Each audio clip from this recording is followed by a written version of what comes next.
So we are on our way to the Zinkgruvan mine. It's an underground mine that has been operating for hundreds of years here in southern Sweden.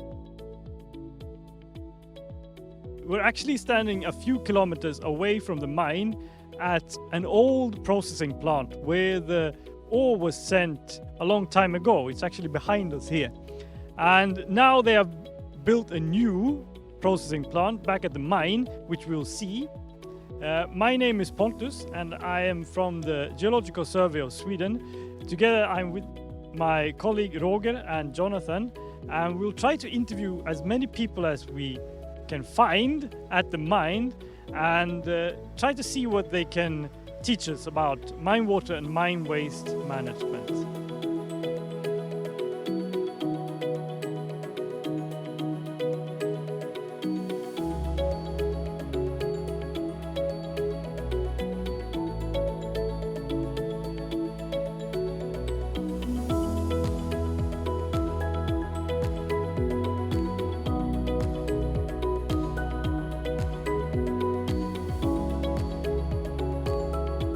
So we have arrived to the Zinkgruvan mine. This is a mine that's underneath us, an underground mine. And Zinkgruvan actually means the zinc mine in Swedish. So as you can imagine, we mine zinc here. And I'm here with Charlotte, who is the environmental manager at this mine. And she will tell us a bit more about what we will see here today. We'll interview a few people going around different spots in the mine and hear more. But for now, Charlotte, could you tell us a bit more about this, where we are? Absolutely. Very welcome to Zinkgruvan. As you said, we are an underground mine and it's actually located just below us. We currently mine between 350 and 1,300 meters, so we are at quite big depth at the moment. We've been in operation since the 1850s, and we are very proud to take that long history into the future. And what we mine here today, it's a zinc mine, but we have copper and lead as our byproducts. And except for mining, we have a plant where we mill and enrich the ore to the products that we sell, the concentrates, and we also take care the waste, the tailings that is being generated. We have a tailing systems, quite a big one, which you will see, where we take care of all the sand and the water before we either reuse it in the operation or release it to the recipients. Because you are mining zinc and you're mining lead and copper, you're mining sulfide minerals. And there's perhaps some issues with the environment, such as acid rock drainage. What do you believe we will see here today during our visit? The different things you are doing to prevent these environmental issues? It's a very relevant question. As you say, the metals we mine follows the tailings out to the tailing system, and there we are, trying to get rid of all the particles, trying to separate the metals as much as we can, and on top of that, we are currently in the process of designing a water treatment plant to perform even better in that area. To keep control of the metals in the water, we have a very strict control program where we monitor the water quality and follow up that we are within the permit limits that we need to follow. That's very interesting. So you mentioned permit limits. Yes. So here in Sweden, there's a maybe special legislation that tells you how much you can discharge to the environment and so on. And we have maybe an odd system of control where there's actually the company, yourself, that are doing the control. Can you tell me a bit more about what this control is all about? Absolutely. The environmental permit in Sweden is actually the only permit you need in order to start the operation.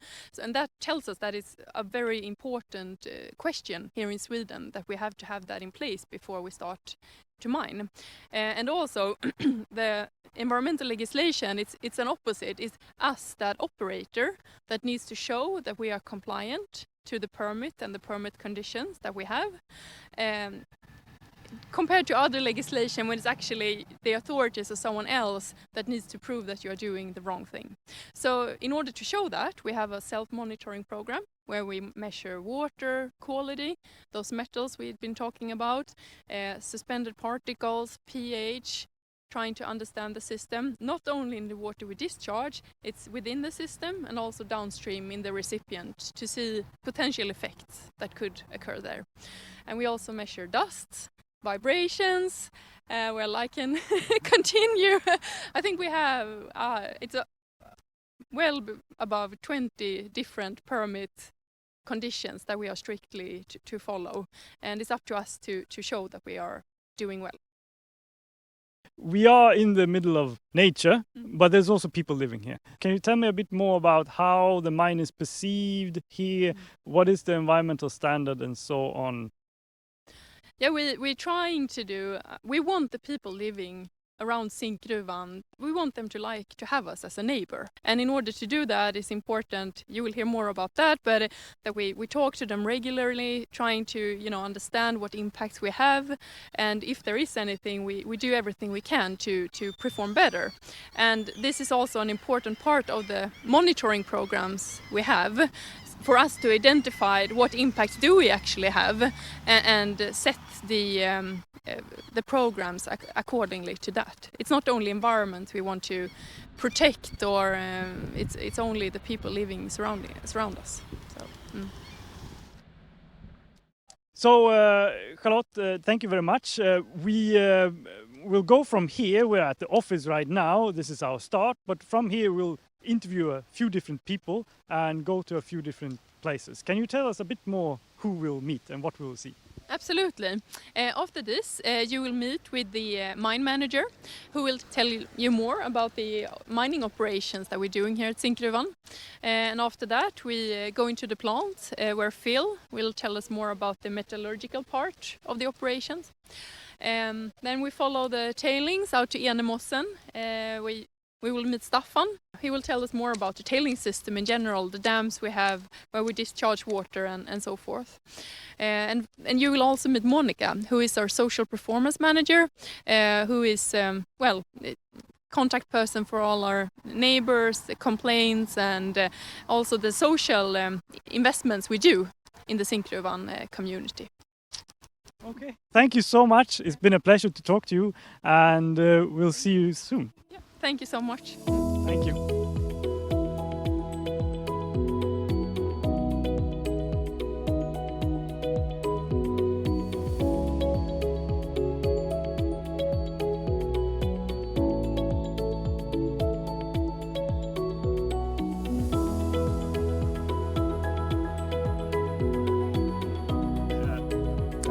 So we are standing here with Craig, who is the mine manager at Zinkgruvan. We have had a bit of an overview of the whole operation here, but now we're going to talk about the mine itself, about mining. Can you tell us a bit more about the historical mining here at Zinkgruvan? Zinkgruvan's been mining for about 165 years, well actually over 165 years in this area. So this is the actually oldest mining operation in Sweden that's been continuously in operation. We're mining down to a depth of around about 1,300 metres at the moment. We've got plans down to 1,500 metres underground. So we're actually right now standing just above the mine. As we speak here, trucks are running down. Yes. Yep. So you have mentioned stopping in the mining technique. Can you tell us a bit more about stopping? Yeah, depending on how the ore body is designed, well, how it comes to us, it can be 20 metres wide or it can be 3-4 metres wide. If it's a 3 or 4 metre wide, we drive down the ore body in the ore, and that will be a longitudinal mining operation. Then we will start at most probably at the ends and work our way back into the middle, taking out the stopes. When the ore body is wider, we will put a footwall drive in, which is in the waste rock, and then we will do a transverse drive through the ore body and take it out in sections. So now Zinkgruvan, it's an underground mine operation. You've mentioned that you're mining down to 1,300 meters at the moment, which is definitely way below the water table. Yes. So how do you manage water in the mine? This operation is quite fortunate in that the water quantity that we take into the mine site from the groundwater is very limited. It's not a huge water issue for us. But we have to manage, like every other operation, to have the drainage system working, pumping system working, and also when there's water is going through the mining operation, it picks up fines and silt materials that need to be handled. And what about ventilation? Because it's underground, so I suppose there would be issues with clean air. So how do you manage the ventilation part? Yeah, it's a strategical decision, some of it. We only buy the latest model engines, so our engines are either T4 or T5 engines, so they're the cleanest you can get. Then we pump air into the ventilation system from the surface. We have 4 intakes and about 4 outlets, maybe 5 depending on if you include the ramp as an intake or an outlet. We pump in the required air for ventilation for, as you mentioned, the diesel fumes, but the real ventilation is for pumping out the exhaust fumes from blasting. So that is our critical path at this point of time. With these new engines, it's quite clean air that's coming out of the system from the machines.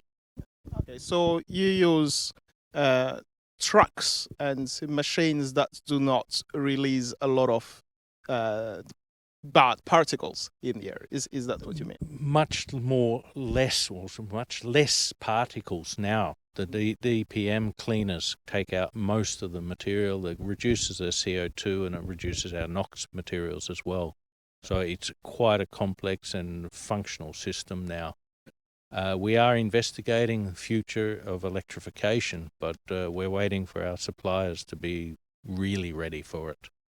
So is this decision to use that kind of trucks and engine part of a global strategy in terms of reducing the carbon footprint of the project?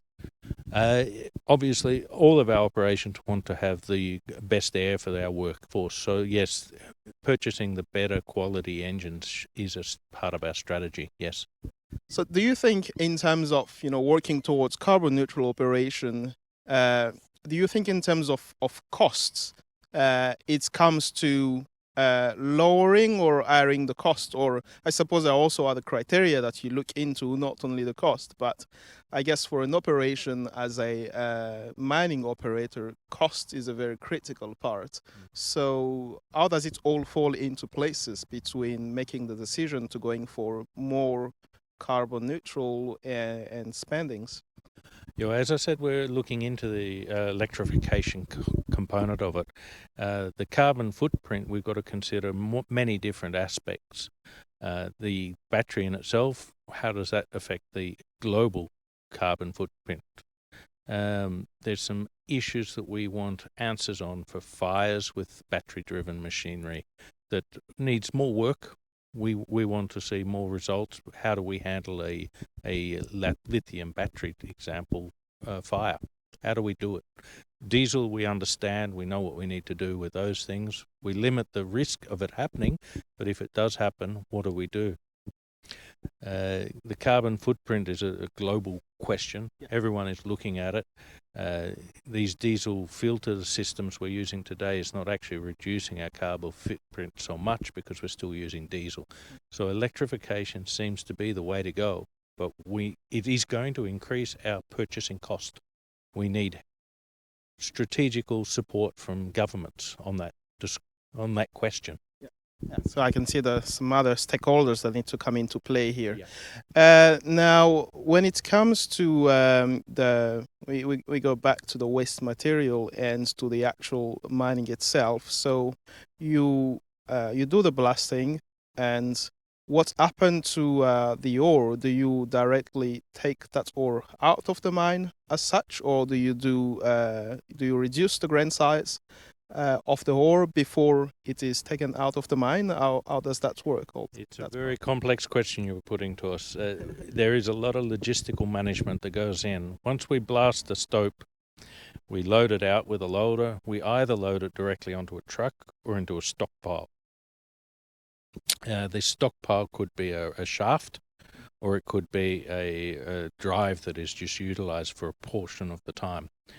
When it goes into the truck, it either goes up to another ore pass, or it goes directly into the crushing station underground, which is located 800 meters down there. This will crush it down to a maximum of 250 millimeters about, but we can set the settings on that. But there is a limited range. We can't fine crush, as you mentioned there. And then we send it up to the surface. So underground we have 3 production bins for this material. It can either be waste rock, copper ore, and then we have zinc ore. We can use the bins as we want, but we need to empty them out. So thank you very much, Craig, for providing us all this very useful information about the operation that you're running here at Zinkgruvan. And we are very grateful that you have allowed us and dedicated a bit of time for us. Thank you very much. Thank you.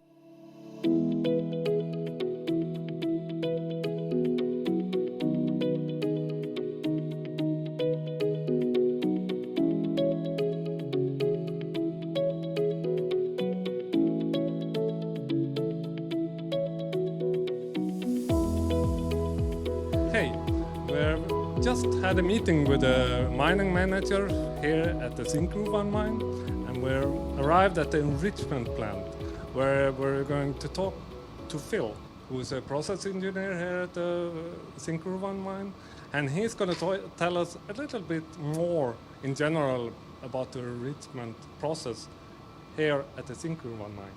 So tell us about it, Phil. So once the ore has come up from underground, we then stockpile it. We have one stockpile for copper and one for lead zinc. And then when we are processing lead zinc and or copper, we campaign the copper. We then reclaim the ore from the relevant stockpile into feeders.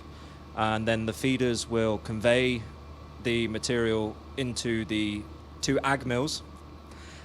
We use fully autogenous grinding here, so we had no grinding media at all, and that produces a sand of approximately 120 microns in size.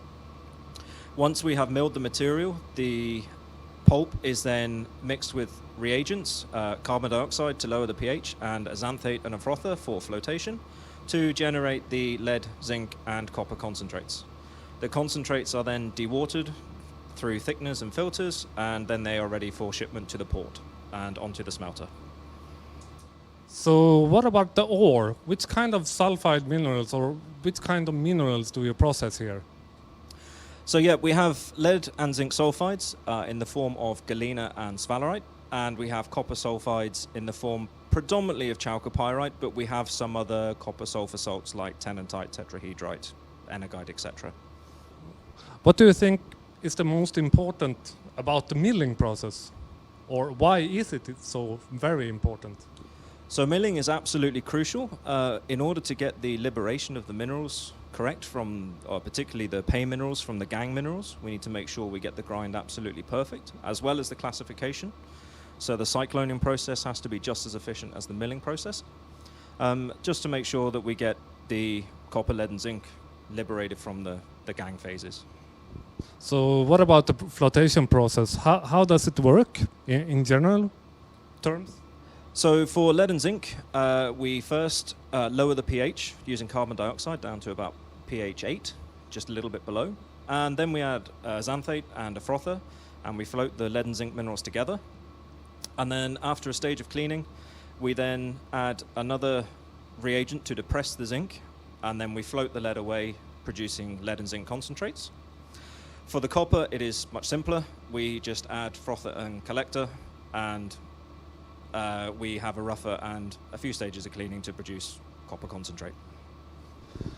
So when the process is over, where does the rest material, where does it go? So our tailings material is pumped from our plant all the way down to Enimossen, our tailings dam, which I think is about 3 or 4 kilometers away.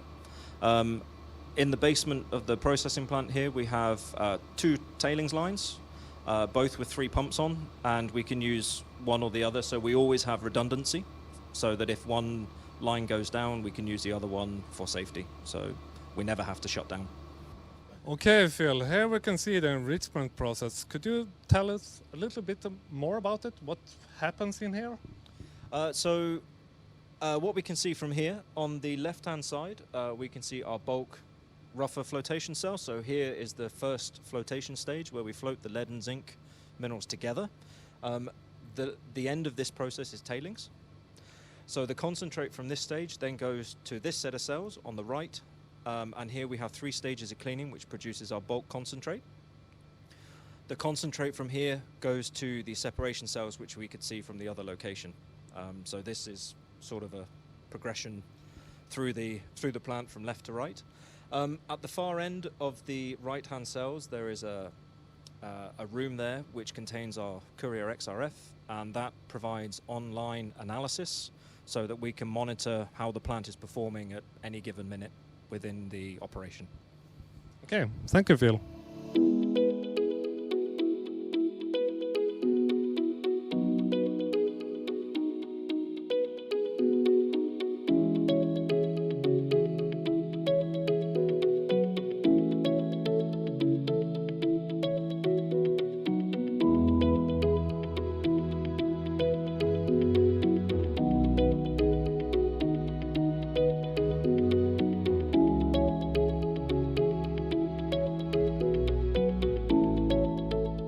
So, Phil, we've reached the end of the process. What is happening back here? So conveniently, one of our concentrate trucks has just turned up. So in the shed behind us, we have our copper, lead and zinc concentrates filtered, ready for shipment. And the truck here is going to load approximately 40 tons of material and take it off to Otterbecken, where the ship will be loaded once we have enough material. Okay, thank you, Phil.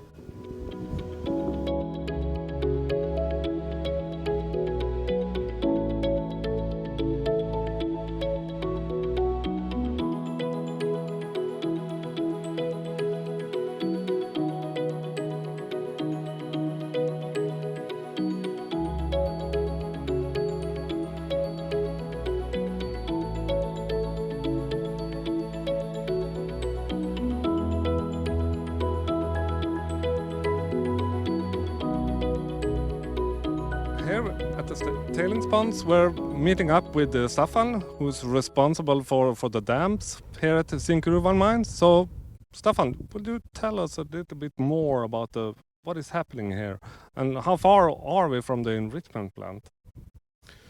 Yeah, we're about 4 kilometers away from the enrichment plant. The sand comes from the enrichment plant in pipes. We have 3 setups pipes, 1 online, 1 extra and 1 spare, to be sure that we always can pump the sand out here. The sand is the leftovers from the enrichment of the ore. And some of it goes underground as a slurry and a backfill, paste. We mix it with concrete and build paste. About 40% is paste, and the rest of the sand is pumped out here, about 60% of the production, about 750,000 tons per year. And this, what are we standing on? This rocks? This rocks is waste rock from the underground. They also use the rock to backfill underground, but they have too much rock, so they skip it up and we use it as a construction material out here on tailings, as a buttress support construction material. And for the tailings, do you use that as a construction material as well here at the pond? Yeah, our engineers has built it in the dam construction as a type of filter. We deposit it and use the dam's quality and as a filter in the dam construction. So it benefits us. We get a better dam with the sand. Okay, and when you construct the dam, you construct the whole of the dam at once, or you construct it stepwise, or how do you think about that? We construct it stepwise. Generally, we raise the dam 5 meters per year to follow the production in the plant, and also follow the life of mine, the ore body that's calculated to be as long as the lifetime of the dams. Okay, now we're gonna go and look a little bit closer to the tailings pond, how it looks like. Okay, here we arrived at the tailings outlet where we can see the tailings pond behind us. So, Staffan, could you tell us a little bit more about what is happening here? Yeah, right behind us we deposit the tailings today. It's the fines from the leftovers from we're doing paste. When the plant is doing paste, we get only the fine material out here to the tailings, and we try to separate it from the coarser material when the plant does not produce paste. The coarse material we deposit on 7 different locations along the dam abutment to create a beach. And what you can see behind us is the beach, ideally a couple of 70 to 100 meters long beach, and the water is collected and pumped back into the system. Because the water is reused, because then you need to take in less fresh water, but it's also part of your environmental permit. Our environmental permit, we have to use 50% of the plant's demand of water is recycled water. Today we use about 70% of the plant's demand. So when you put it back or you recycle it to the enrichment plant, do you control it in some way that there's less particles, or a quality check or something?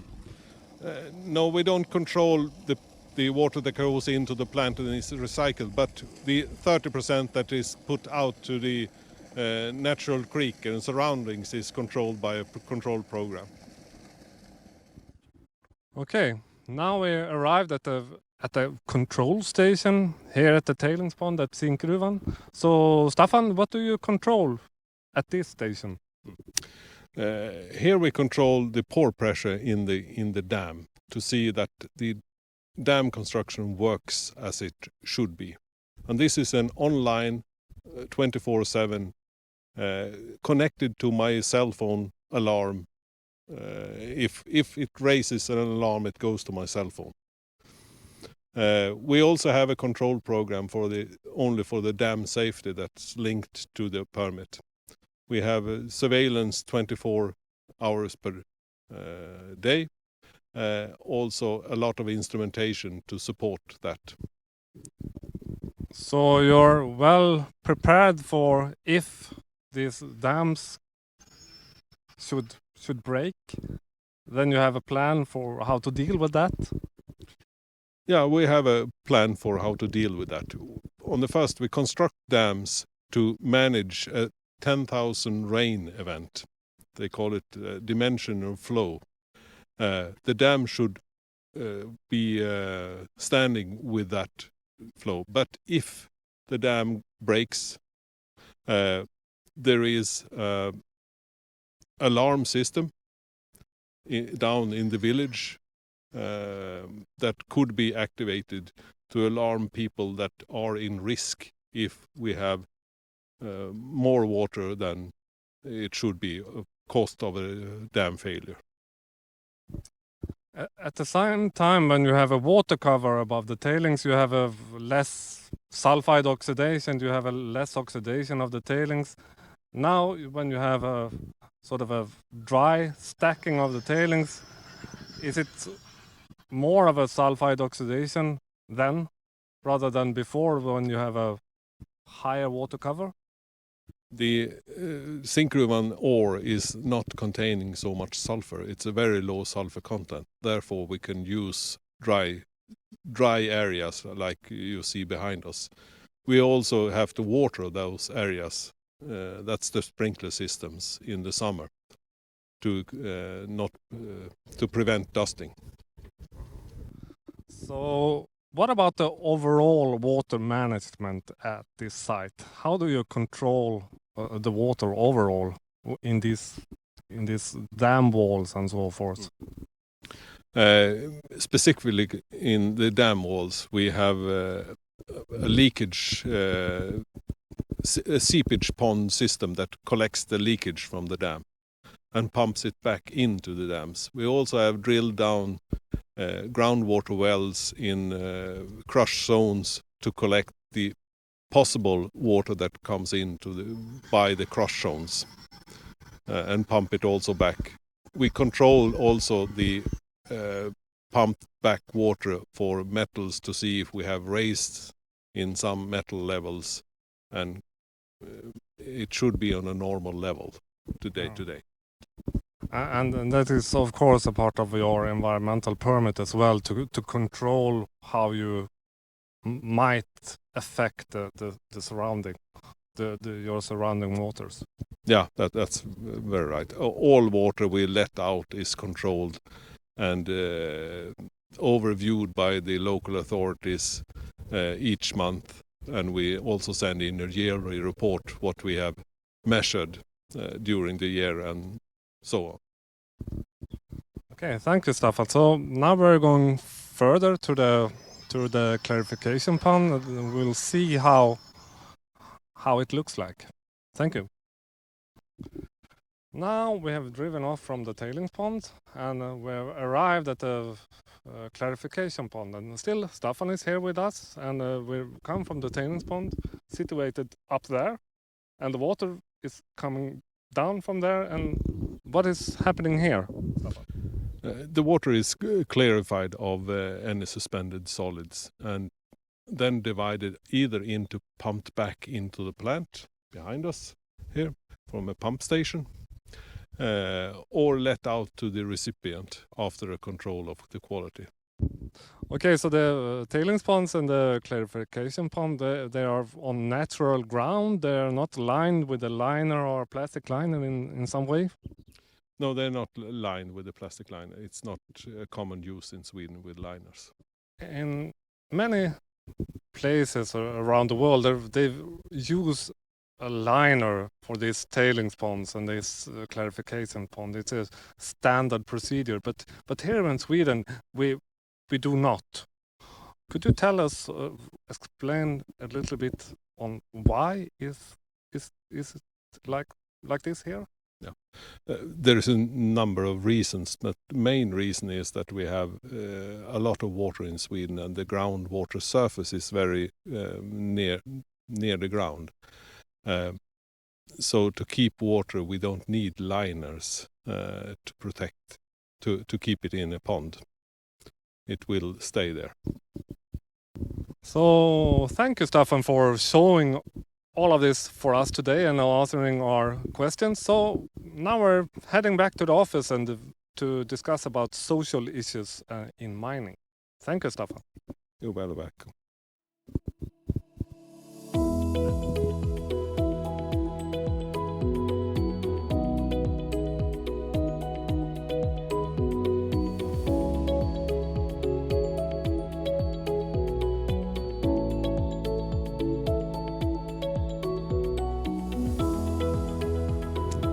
Now, we have been at the mineral processing plant. We have seen the operation and the concentrate that is produced there.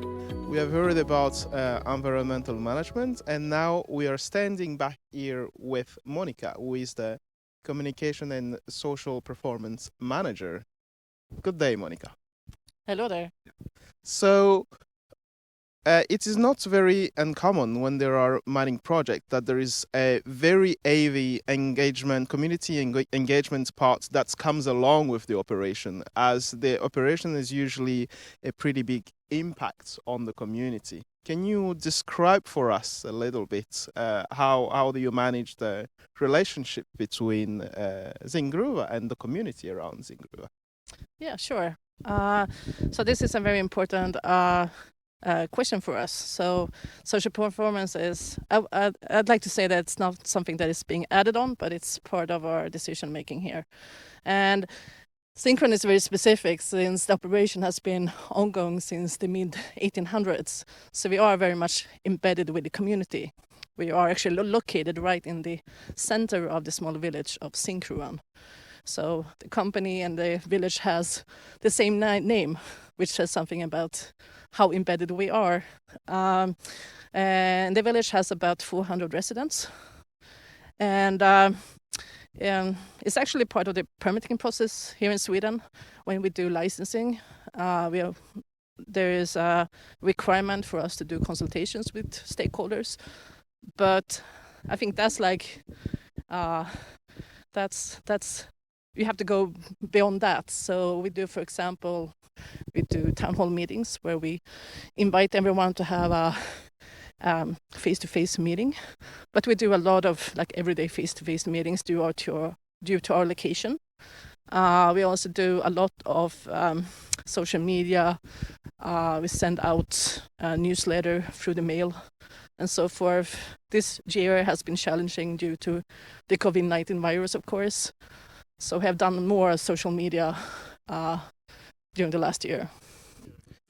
So you have mentioned social performance, and I suppose you do have some indicators that you look at to measure your performance.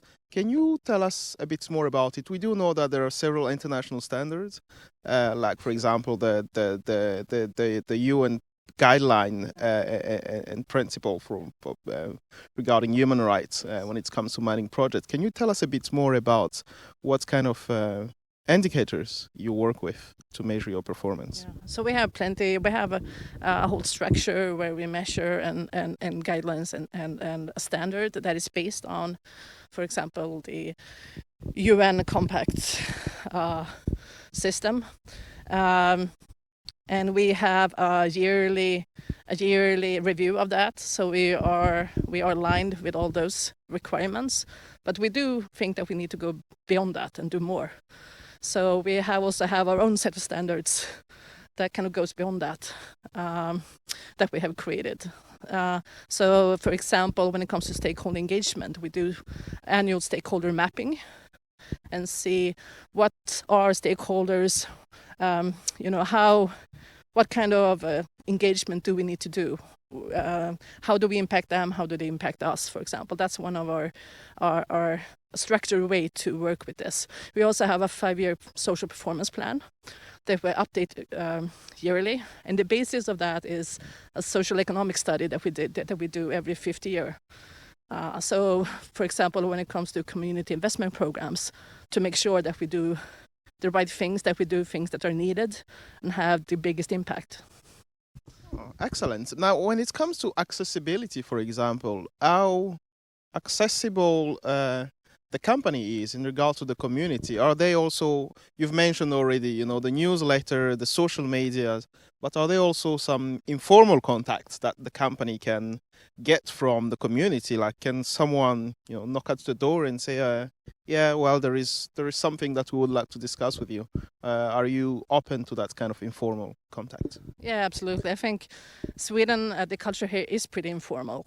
So I don't think anyone would hesitate to call me or anyone else or just knock on the door. As you can see, we are really part of the community also. So it's very easy to get a hold of us and so forth. And then we also have a very structured way to deal with if we receive a grievance, for example. We also have a very structured way to deal with that. So to make sure that you get feedback on your grievance, we always put together like a small group to deal with the grievance and see, what can we do to mitigate it, and also involve the person who made the grievance and to resolve it, of course. So that's also part of, as a community member, it's important that you feel that the company listens to me. And now, what about the relationship with the local authorities? Because there is, of course, the larger part of the community, who are the people who live in this area of Zinkgruvan, but there is also the local and government agencies that you're working with around here. How do you manage that business relationship with them? Well, we are very much in close contact with them in several different matters on several different levels. So that's one of our key stakeholders, of course. And we do also, I think I could mention, every second year we do a community survey, perception survey, that we send out. So we keep tabs on what is the perception of our social performance, and to see the trend. Are we doing better or worse? And it's important and it's anonymous, so that's really important.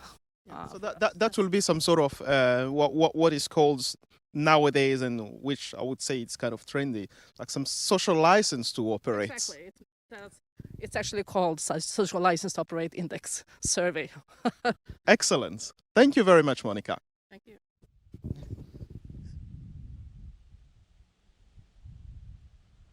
Okay. So, Monica, you've told us about the meeting place with the community. Are there also some sort of joint community projects that you have around here? Yes, there are several actually.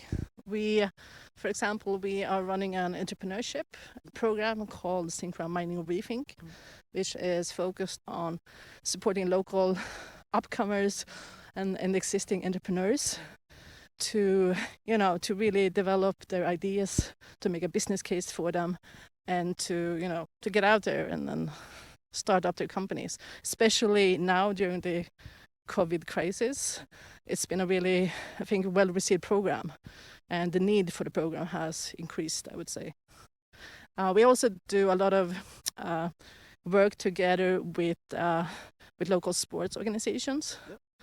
For example, each year in September we have a running race called Zinkgruvan Run on Mine, where we collaborate with a local ski club, and they get all the ticket sales. We have about 600 participants, and they actually run down in the mine along the daylight ramp. Yep. So that's a big event here every year. Oh, interesting. Well, I guess we're gonna see one of those sporting place that you use with the community. So we're gonna walk down there right now. Yep. Thank you.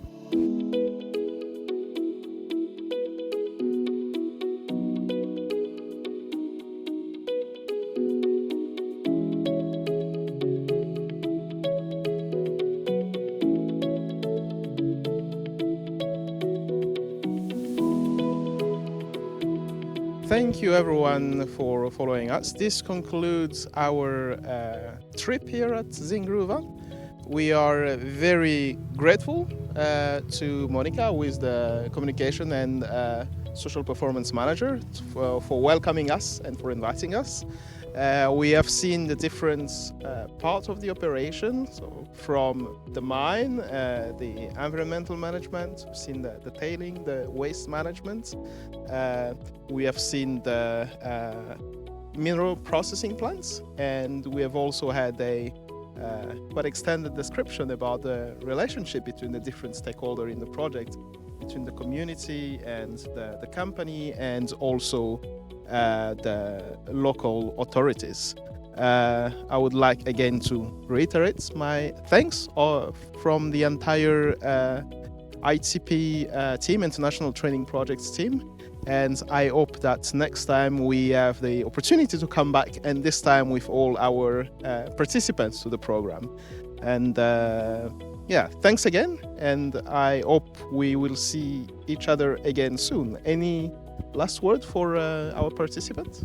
Well, I appreciate you coming by, and it was great having you here. We are always open to answer any questions of any kind, and of course I hope to see you in person next time. Thank you very much everyone. Goodbye.